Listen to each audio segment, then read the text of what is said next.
Velkommen til Yoga Højskole. Vi befinder os i Malawi, the warm heart of Africa. Vi har de sidste 3 måneder arbejdet med forskellige frivillige projekter, blandt andet No Waste in the Bay, og vi har forsøgt at gøre Nakassi Bay, hvor vi bor, til Malawis reneste by.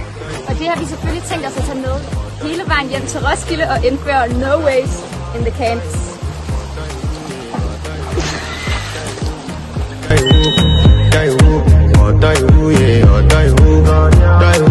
Vi vil have det bedste for alle verdener. Malawi, Roskilde og en rigtig camp. Og det vil vi gøre ved at skrue helt op for afrobisene og få alle i gang opfundet. Vi sørger for det gode vejr. Vi glæder os helt vildt meget til at til sommer i vores camp, The Warm Heart of Roskilde.